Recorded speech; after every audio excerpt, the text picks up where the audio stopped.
téléspectateurs, que Dieu, le miséricordieux, vous bénisse et vous garde de tout mal, de tout mal. La société actuelle, la nôtre, subit de grandes mutations. Mutations riches de promesses pour l'humanité, mais également pleines de contradictions, de contre-valeurs, de non-respect des droits de Dieu. Il est alors juste de dire que la vie religieuse a sa place aujourd'hui plus que jamais. Je le répète, plus que jamais, la vie religieuse répond aux besoins de notre temps. Le Concile Vatican II, parlant de la vie religieuse, déclare, je vais citer, « Cette vie est si utile à la charge pastorale de l'Église dans le droit à l'éducation, le soin des malades et dans beaucoup d'autres formes d'apostolat. L'Église la considère et confirme ces sujets dans leur convention, dans leur vocation, et les exhorte à conformer leur vie, à adapter leur vie aux besoins du monde actuel. J'ai fini de citer. Le temps est lassé. Oui, aujourd'hui plus que jamais, la vie religieuse a besoin de se recentrer, et surtout en Afrique. Oui, le 7 jusqu'au 9 août 2025 à Abidjan fut organisé un congrès international, un colloque international sous l'appellation, je cite, fragilité et rayonnement de la vie consacrée des femmes en Afrique. Je suis avec les participantes à cette rencontre si importante. Il s'agit à ma droite de la sœur Georgette Ndour. Pouvez-vous vous dire encore quelque chose de plus pour qu'on vous connaisse davantage? Oui, merci beaucoup, frère Martin, d'abord pour l'invitation à cet échange. Je m'appelle sœur Georgette Ndour. Je suis de la congrégation des religieuses de Notre-Dame de l'Immaculée Conception de Castres et je travaille dans le secteur de l'éducation. Voilà. Et à ma face de moi, j'ai la sœur Jeannette Kama. Bonjour ma sœur. Bonjour frère. Vous allez bien? Bien, merci. Comme la sœur, pouvez-vous dire qui vous êtes? Merci frère. Merci beaucoup pour l'invitation. Je suis la sœur Jeannette Marie Fatou Kama de la congrégation des filles du 5 heures de Marie. Je suis étudiante à l'université en psychologie. Merci. Alors, merci. Alors, je sais que l'une et l'autre, vous avez participé activement au colloque d'Abidjan. Alors, vous êtes des Sénégalais, j'espère? Oui. Je voulais vous demander la provenance des autres participantes là. Voilà, merci frère. La provenance, les conférencières venaient particulièrement de la Côte d'Ivoire, du Burkina Faso, de la RDC, du Sénégal et du Cameroun. En plus de cela, nous avions eu d'autres participants de la sous-région, comme le Togo et le Bénin, et même au-delà. Nous avons eu aussi des conférenciers invités, comme le père Paul Béré, le Père Christian habitant depuis l'Italie. Il faut aussi noter la participation en ligne de plus de 500 religieuses. Toutes de l'Afrique. Toutes de l'Afrique. Ah, ah. Alors, je me tourne vers la sœur Georgette. J'ai lu que les différentes communications sont ici 9 idées majeures. Est-ce que pouvez-vous revenir sur ces idées et peut-être profondément aussi? D'accord. Merci beaucoup, frère Martin. Effectivement, en résumé, nous avons retenu durant ce colloque 9 idées majeures. La première, c'est de savoir que les sœurs, malgré le contexte de crise des vocations, les sœurs continuent encore, les religieuses, à assumer leur présence de compassion auprès des enfants et des personnes vulnérables à travers le monde. Ça, c'est la première grande idée que nous avons développée. La deuxième, c'est que nous sommes un peu penchés sur l'épanouissement personnel et le bien-être des religieuses. Parce que si ce point n'est pas considéré, elles ne pourront pas rayonner à l'extérieur. Le troisième point, c'est l'authenticité. Donc, nous avons réfléchi sur comment être authentiquement religieuse africaine et en même temps vivre le charisme de sa propre congrégation. Donc, comment allier les deux? Le quatrième point, c'est la mission des religieuses africaines en dehors de notre continent. Nous savons que surtout l'Europe a une grande baisse des vocations et de plus en plus on sent un échange entre le nord et le sud. Et cela comporte également beaucoup de défis qu'il faut sérieusement prendre en compte. Le cinquième point concerne le leadership des religieuses dans la vie consacrée. Et c'est un défi parce qu'il y a parfois des pratiques abusives d'un côté, mais de l'autre côté aussi, on sent des leaders qui ont soif d'être formés pour être plus compétents.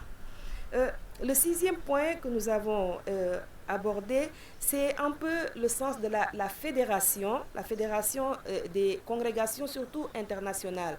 Au moment où les congrégations sont en train de baisser et de presque disparaître en Europe, il y a la fédération, l'idée de fédération et de fusion. Et parfois, les religieuses qui se trouvent, les communautés qui se trouvent du côté du Sud ont des difficultés à gérer ce moment de tension. Nous avons parlé également en septième point de la gestion des abus. La gestion de cas des abus, ça a été beaucoup débattu ces dernières années et il faut le reconnaître, il y en a eu et il y en a encore dans la vie consacrée. Donc nous avons réfléchi un peu et mis en commun nos bonnes pratiques pour voir un peu comment gérer ces abus, pas seulement chacune dans sa congrégation, mais en intercongrégation. Le huitième point concerne la qualité de la formation des religieuses. Donc, plus les défis sont grands, plus on a besoin d'une formation de qualité. Pour finir, le neuvième point touche l'inculturation de la vie consacrée, la relation des religieuses avec leur famille particulièrement, qui est un point à ne pas négliger. Merci. Ma sœur, vous avez aussi sûrement noté ces idées majeures. Quelle est l'idée qui vous a plus marqué? L'idée qui m'a plus marqué, c'est par rapport à la formation. La formation dans nos différentes congrégations pour que les sœurs actuelles, les sœurs en formation ou les novices, les postulantes et les futures consacrées, disons, religieuses, qu'elles soient bien formées. Afin de prendre en main tous ces défis, toutes ces difficultés, et pour mieux, en tout cas, gérer, pour mieux être, mieux vivre la vocation et à travers leur vécu, qu'on puisse aider à résoudre certaines difficultés par la grâce de Dieu. Merci. Vous avez parcouru les 9 idées majeures. l'idée qui vous a plus marqué, est-ce que vous pouvez aller en profondeur? Il y a eu sûrement des discussions autour de ces idées.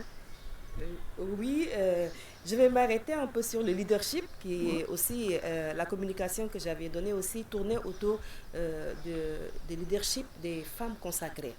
Voilà. Et ce point pour moi est important parce que nous l'avons abordé un peu dans le sens de la synodalité. Aujourd'hui, il ne s'agit plus d'un leadership directionnel ou patriarcal ou en tout cas où on a des supérieurs et des inférieurs, sinon un moyen de vivre la circularité, la co-responsabilité et surtout l'écoute des religieuses. Parce que les jeunes sœurs ont dénoncer un peu l'idée que leurs points de vue ne sont pas toujours pris en compte. Les générations ont beaucoup changé ces dernières années, il y a un changement fulgurant qui n'a pas épargné la vie consacrée. Donc aujourd'hui, les leaders, les religieuses, les leaders dans la vie consacrée devraient être beaucoup plus attentifs, beaucoup plus à l'écoute de ces jeunes générations, à leurs besoins, à leurs préoccupations pour mieux les accompagner. Et cela demande une formation du leader. Le leader aujourd'hui ne doit pas dire tout simplement, voilà, Dieu y pourvoira ou bien la grâce d'État. Elle est toujours là, mais elle ne suffit pas. Il faut vraiment se former pour mieux accompagner et arriver à ce que nous puissions vivre une vie religieuse de qualité. Parce que l'objectif, c'est cela. Le rayonnement, la vie religieuse va rayonner si elle est une vie de qualité. Elle va attirer si elle est vraiment authentiquement religieuse. Et donc c'est dans ce sens-là que nous devons travailler, que nous devons booster un peu la formation des leaders dans nos congrégations, parce que un bon leader a toujours une bonne communauté, et un bon leader attire les vocations, un bon leader fait rayonner la vie consacrée. Justement, ça me fait revenir sur le thème fragilité et rayonnement de la vie consacrée des femmes en Afrique. Quel est le sens de ce thème-là? Alors, le sens du thème se situe un peu dans le contexte. Parce que nous sommes dans un contexte de crise des vocations religieuses, il faut le reconnaître. Dans le temps, on voyait des professions, vingtaines de sœurs, des quinzaines de religieuses qui faisaient profession. Mais aujourd'hui, on en a de moins en moins. Et si on le partage entre toutes les congrégations qui existent, bon, on voit bien qu'il y a crise de vocation. Et il y a comme un contraste parce qu'en Afrique, on a la hausse de la démographie. Donc, il y a beaucoup de jeunes. Et malgré cela, il y a la crise des vocations. Donc nous avons fait ce constat-là et on s'est dit, il faut quand même s'interroger. Il faut s'interroger parce que malgré la baisse des vocations, le travail des religieuses, les appels aux religieuses restent de plus en plus croissants, surtout face aux vulnérabilités, aux différentes vulnérabilités liées aux guerres, aux déplacements, à la précarité, etc. Et donc, le but de ce colloque est de proposer des mesures stratégiques et pratiques afin de renforcer le bien-être et le rayonnement de la vie religieuse des femmes consacrées en Afrique. Est-ce qu'on a retenu quelques mesures concrètes? Oui, on en a retenu pas mal. Hein. D'abord, oui, c'est-à-dire les 9 points que nous avons soulignés au départ sont des points bien concrets. Non? Tout ce qui touche la formation, le leadership, les préoccupations sur les abus, l'épanouissement des religieuses, le bien-être, vous voyez, et l'internationalité, les missions extra, l'autonomisation financière aussi, ça c'est un point qui a été touché, la relation avec les familles, hein, quels sont les moyens que nous devons mettre pour une bonne relation entre les familles que nous avons quittées et la consacrée, voilà, etc. Vous avez quelque chose à ajouter, ma soeur? Oui, dans l'ensemble, elle a tout dit, elle a parlé des 9 points et des différents axes des communications. Les communications tournaient autour de 3 axes, stratégiques. Donc le premier axe, c'est le leadership et gouvernance. La vie religieuse des femmes en Afrique présente des signes de fragilité tels que la diminution du nombre des vocations des sœurs, la survenue de cas d'abus, l'insuffisance de l'autonomie financière. Les réflexions menées dans cet axe visent à mieux comprendre les dynamiques et mécanismes de fragilité et de vulnérabilité qui affaiblissent la vitalité et la croissance de la vie religieuse féminine sur le continent. Le deuxième axe concerne la formation et la mission. Dans un contexte marqué par des transformations culturelles et anthropologiques profondes, la vie religieuse est appelée à entrer dans une dynamique de fidélité créative. Comment repenser son identité et sa mission pour garantir à la fois la fidélité à son charisme et à sa capacité de rayonnement? Comment la vie religieuse des femmes en Afrique peut-elle devenir un vin nouveau dans une outre neuve que représente le monde actuel afin de continuer à être un signe d'espérance pour les pauvres sous leurs multiples visages? Les thèmes abordés dans cet axe auront pour but d'identifier des solutions concrètes et stratégiques pour renforcer le rayonnement de la vie religieuse féminine en Afrique. Et le dernier axe concerne l'autonomisation et l'africanisation. Le faible taux de croissance des vocations féminines religieuses dans un continent africain où la chrétienté est pourtant en forte expansion interpelle. Le ratio entre les jeunes filles qui entrent au postulat, celles qui accèdent au noviciat, puis celles qui prononcent les vœux temporels reste préoccupant. Si la vocation est un appel de Dieu, elle possède également une dimension humaine et sociale. Elle doit permettre à la personne de s'épanouir et de donner sens à sa vie. Le bien-être et l'épanouissement sont indispensables non seulement pour persévérer dans la vocation, mais aussi pour garantir la qualité du témoignage et l'efficacité de la mission. Voilà donc les communications tournées autour de ces trois axes. Sœur Georgette, vous avez souligné tout à l'heure un paradoxe. En Afrique, la population grandit, augmente, les vocations baissent. Quelle est la cause de tout cela, d'après vous? Bon, je dirais que les causes sont multiples. Quand on travaille avec les jeunes, comme moi par exemple dans le domaine de l'éducation, on sent que la globalisation ou la mondialisation, le fait que le monde maintenant est devenu comme un mouchoir de poche, on sait ce qui se passe partout à cause des réseaux sociaux ou grâce aux réseaux sociaux, etc., qui fait que les jeunes sont un peu dispersés. Les jeunes sont un peu dispersés. Il manque d'intériorité, non? Et peut-être que nous, consacrés, nous ne faisons pas suffisamment de publicité, ou en tout cas, nous ne disons pas suffisamment ce que nous sommes, nous ne montrons pas ce que nous sommes. Disons, nous n'entrons pas en compétition avec tout ce qui est vendu sur la toile, non?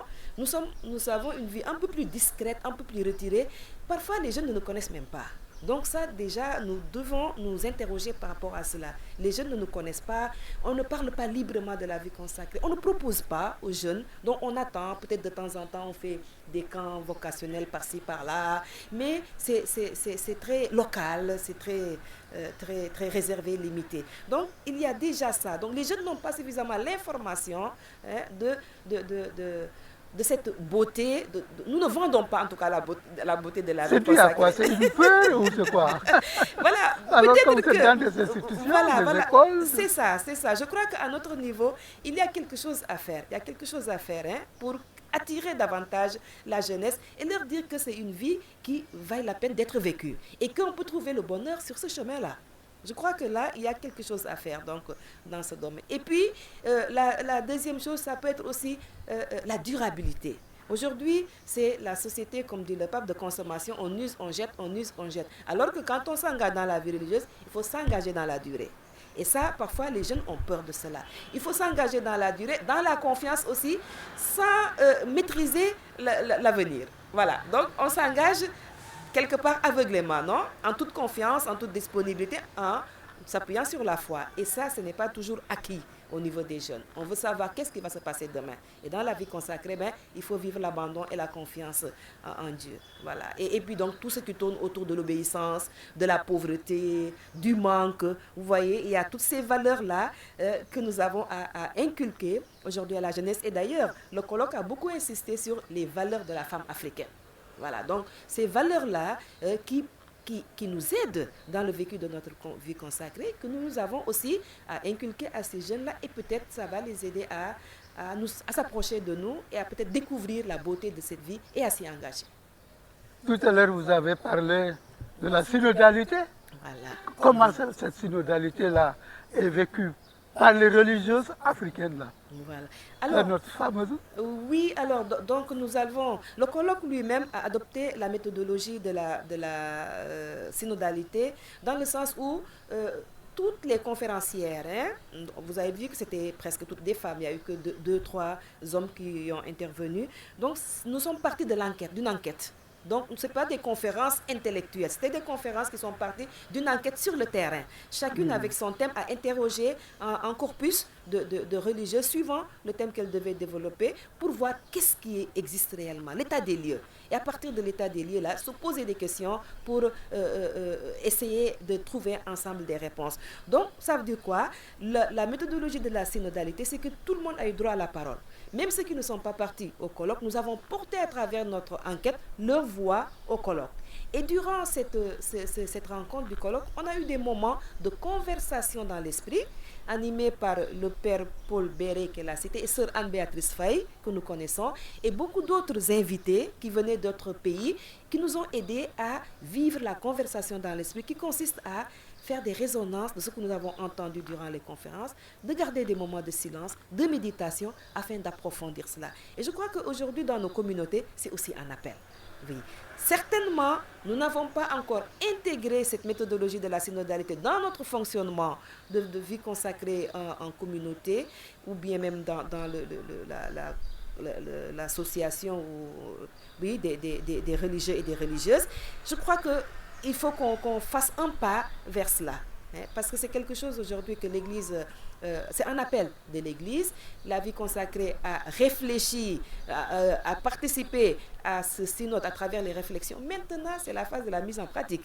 Il faudrait que ça soit la pratique quotidienne, la synodalité. Tout le monde a droit à la parole, tout le monde a droit à être écouté, et nous tous, on écoute l'esprit. Ma soeur, si je vous demandais d'ajouter quelque chose par rapport à cette synodalité? Oui, je pense que la sœur a raison. La synodalité est très importante. Et comme elle vient de le dire, ça s'est concrétisé avec ce colloque que nous avons vécu en Côte d'Ivoire. Les différentes congrégations qui étaient là, chacune avec sa situation, avec ses difficultés. On a partagé, on a essayé de trouver des solutions. Et comme elle vient de dire maintenant, c'est la mise en application qui reste. Et voilà, c'est ça la synodalité aussi, qui va nous permettre de mieux aller de l'avant. Merci. Je reviens sur la synodalité au Sénégal. Est-ce que cette synodalité-là est bien vécue? Je ne dis pas à l'intérieur des communautés religieuses des femmes, mais même au niveau de l'Église, avec les prêtres, les religieux. Est-ce que on sent la mayonnaise en train de prendre. Oui, je dirais que oui, parce que ça commence, on peut dire. Hein. En tout cas, il y a un intérêt, il y a une volonté de répondre à l'appel du pape. Parce qu'en réalité, c'est le pape qui appelle, c'est l'Église qui appelle. Et bon, j'ai un peu suivi ce que Sœur Anne-Béatrice fait dans son école de synodalité, et je sais qu'il y a plusieurs diocèses qui l'appellent pour intervenir. Il y a des paroisses qui s'organisent, qui l'appellent pour parler aux paroissiens. Vous voyez? Donc je crois qu'à partir de là, on sent qu'il y a quand même une volonté de faire un pas. Mais ce n'est qu'un début. Ce n'est qu'un début et il faut vraiment insister. Il faut vraiment insister pour que ça fasse tache d'huile et que, en tout cas, je sais que le nouvel évêque, Monseigneur, l'archevêque, Monseigneur André Gay, est très sensible à cela et je crois que ça va se diffuser, ça va se répandre et on va adhérer parce qu'il suffit tout simplement d'être convaincu que c'est vraiment une démarche qui va dans le sens de notre foi, dans le sens d'une pratique, d'un vécu plus authentique de l'évangile. Et je crois que tout le monde va y adhérer parce que tout le monde y gagne, non? Voilà. J'allais vous demander quel est le visage de la vie religieuse féminine au Sénégal. Est-ce que... En tout cas, moi je dirais que c'est un visage rayonnant. Rayonnant. Voilà, c'est un visage rayonnant. Voilà, c'est un visage rayonnant. Voilà, vous voyez la période du mois d'août, du mois de septembre, on voit beaucoup de professions. Voilà, beaucoup de jeunes qui vraiment s'engagent avec beaucoup de joie. Bon, il faut prier pour leur fidélité, bien sûr, mais on sent l'enthousiasme. Vous voyez, sans l'enthousiasme. Peut-être on aurait voulu plus, mais avec ce qu'on a, on peut déjà rendre grâce à Dieu et les accompagner pour qu'elles en attirent d'autres. Donc pour moi, c'est une vie religieuse qui a encore son sens, qui fait du bien et qui est encore rayonnante. Et dont on a encore besoin. Voilà, et dont on a encore besoin, tout à fait. Bien sûr. Alors, ma soeur, le visage rayonnant, comment maintenir cette rayonnance-là? Comment aller beaucoup plus loin?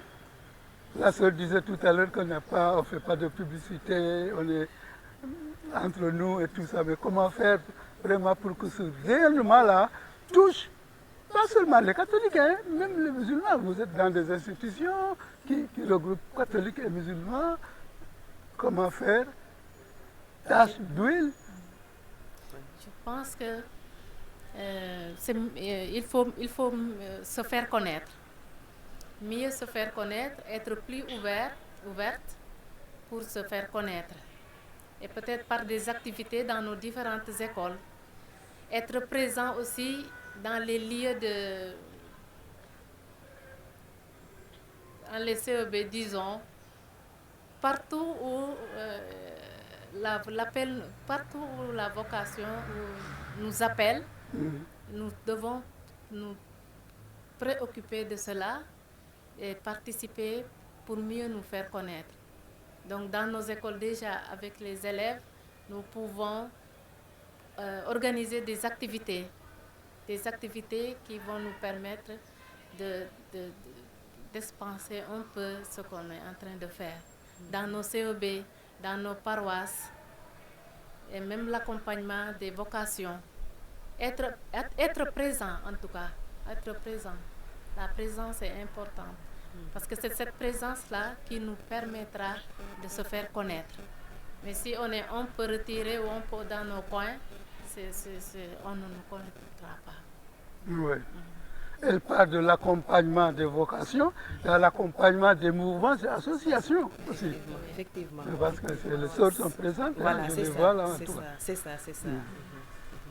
Alors, par rapport à ce colloque-là, est-ce qu'il y a quelque chose que vous auriez voulu dire et que je n'ai pas demandé, par exemple, mais qui vous a vraiment marqué?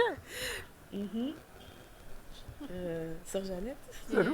Jeannette? Oui. Bon, moi, personnellement, j'ai été touchée par 3 points, trois mots. L'introspection, la formation et l'espérance. Le colloque nous a permis d'entrer en nous-mêmes, de faire une sorte d'examen de conscience pour mieux diagnostiquer notre vécu, ses forces et ses défis. Et après ce diagnostic-là, la formation vient Parce que c'est cette formation-là qui nous permet d'être un peu à la hauteur de ce qu'on doit faire. Donc une formation de qualité. Nous devons chercher à avoir une formation de qualité à tous les niveaux. Et ensuite, après la formation, malgré les nombreux défis, l'espérance nous pousse à aller de l'avant. Nos richesses, à travers nos richesses culturelles et les charismes de nos différentes vocations. Donc voilà un peu ce qui m'a frappé et touché durant ce colloque. Georgette? Moi, je dirais que c'est un colloque, elle a parlé d'introspection. C'est vrai, nous sommes entrés en nous-mêmes, nous avons dévoilé tout ce que nous vivons, que ce soit le côté beau, le beau côté, que ce soit le moins beau côté aussi. Donc c'est dans ce sens-là que je vais parler un peu des graves lacunes qui ont été relevées dans la gestion des abus au niveau de la vie consacrée, qu'ils soient des abus sexuels, d'autorité, psychologiques, émotionnels ou de conscience. Et envers les religieuses. Parfois, il y a beaucoup de silence, on cache, on ne veut pas dire, mais c'est réel. Et donc, dans ce sens-là, nous avons essayé de trouver des solutions, entre autres, la création de cellules intercongrégationnelles indépendantes de veille contre les abus, pour avoir au moins des instances où nous pouvons accueillir et écouter les religieuses qui souffrent de cela et comment aussi les accompagner pour s'en sortir. Parce que comme on l'a dit, tant que la religieuse n'a pas le bien-être, quand elle n'est pas bien dans sa peau, elle ne peut pas se donner à fond. Voilà, donc s'il y a des difficultés qui font qu'elle se renferme en elle-même, donc il faut un espace où elle peut se libérer, où elle peut être accompagnée, voilà, pour retrouver sa joie de vivre. Voilà, merci. Ouais. Actuellement, dans l'Église, on parle même du diaconat des femmes. Vous en avez parlé? Non, vraiment. Vous ne l'avez pas abordé? Non. Bon, c'est bon. Donc c'est secondaire pour vous. Voilà, c'est ça.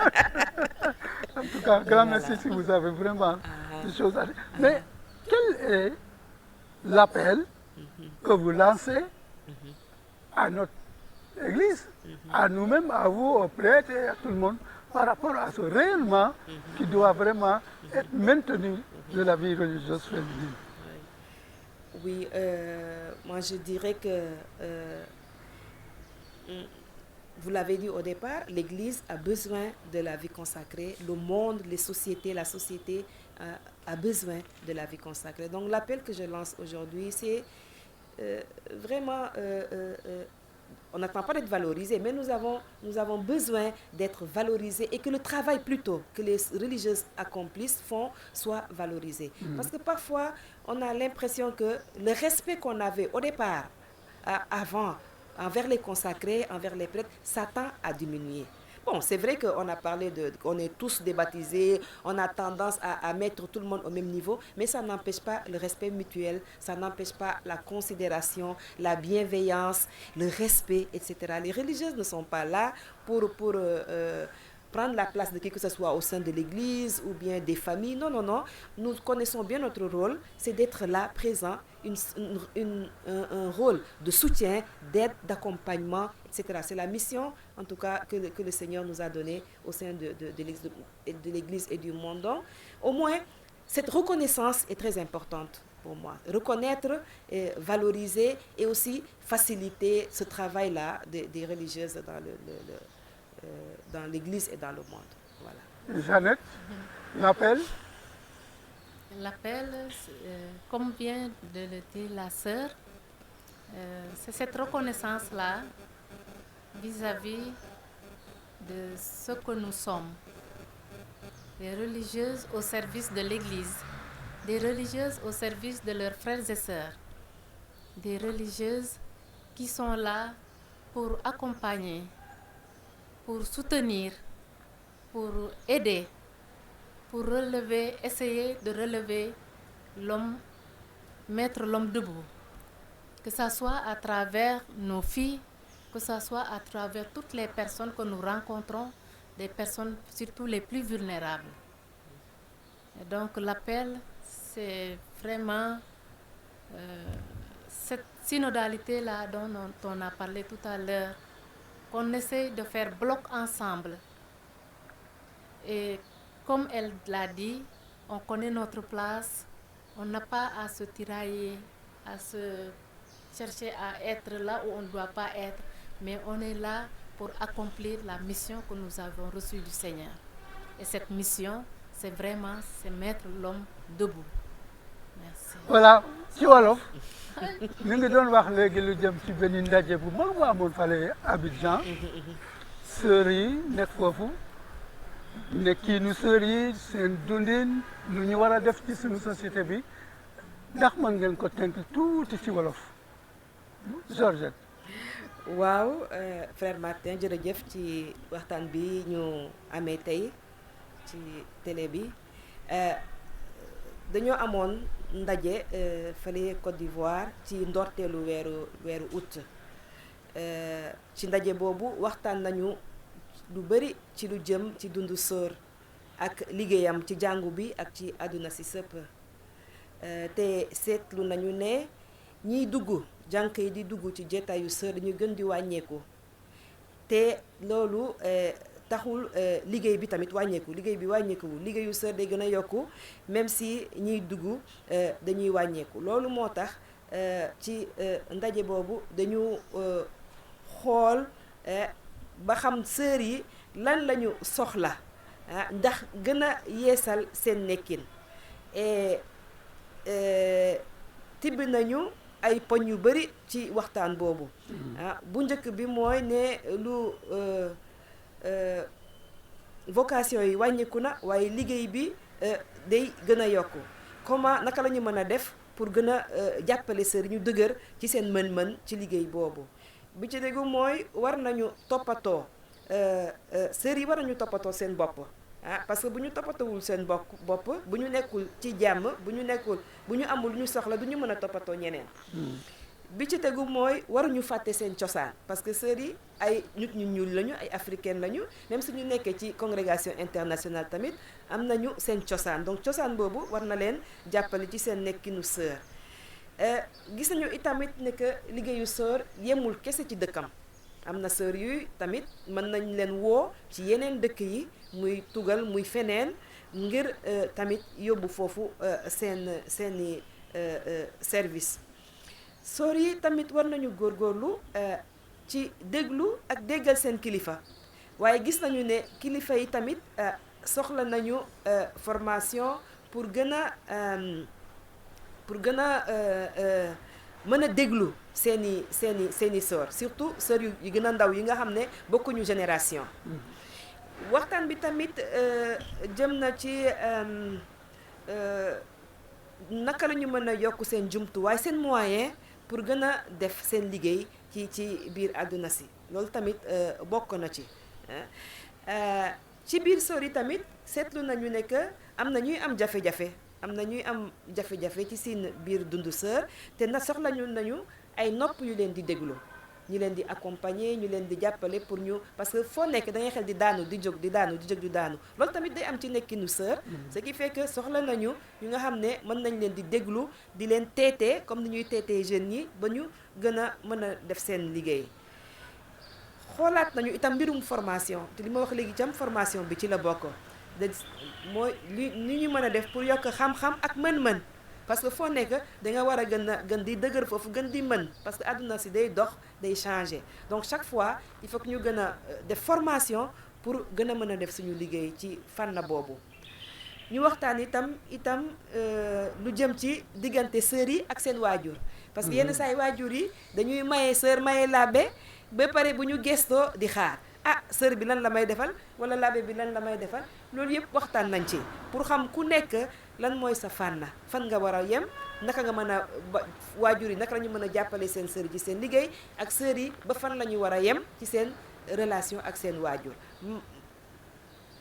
maanaam loolu la ñuy waxtaanee woon foofu. am na maanaam olof bi daal moom olof bi kiiwul noonu waaye. loo ci wax yow am na maanaam de li mu wax nii am na maanaam de surtout ci famille yi. defe naa ne am nañu liggéey bu bari ci wetu famille yi pour ñu gën a comprendre lan mooy sœur. dina comprendre lan mooy liggéeyu sœur. defe naa ne loolu am na maanaam. am na dañ solo koy dund ñun am na ñëpp solo. ñun góor yi. waaw waaw waaw. loo ci wax yow. loolu am na solo suñu nekkin ak suñuy waajur waaw. loolu lu am solo la parce que ñoom des fois duñu comprendre duñu xam dañu yaakaar ne comme nekk nañu sœur wala nekk nañu labe daal dañoo war a continuer di leen di toppatoo di leen di jàppale te déjà que ñun sœur amuñu lu bari lu ñu mën a jàppale itam suñu njaboot yi ñoom ñoo ñu war a jàppale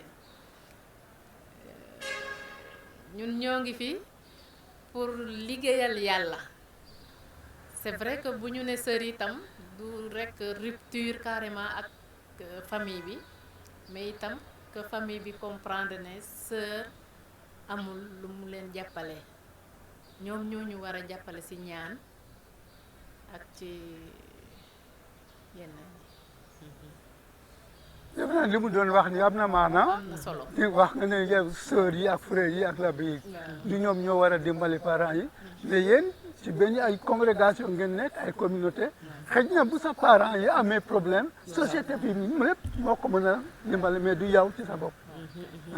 société il faut aussi appel boobu yëpp société yi congrégation yi communauté yi di gëstu parents seen sœurs yi ak seen. voilà am na solo voilà. waaw waaw dañ leen di jàppale ci li ñu mën daal ci li ñu mën. ci li ñu mën. waaw waaye du mënul bëri. mënul bëri voilà, parce que mënul bëri. waaw waaw mënul bëri. En tout cas grand merci. Le dernier mot là pour la fin là on termine. Le dernier mot, je laisse la parole à la sœur. Dernier mot, merci beaucoup frère de nous avoir donné l'occasion de parler de notre colloque ou du colloque international. C'est pour tout le monde parce que c'est pour que tout le monde soit au même niveau d'information. Merci beaucoup pour l'invitation et nous continuons en tout cas à compter sur la prière des uns et des autres pour que la mission que nous avons commencée, que le Seigneur nous soutienne pour que cette relation, ce qui est déjà commencé, soit vraiment pérennisé.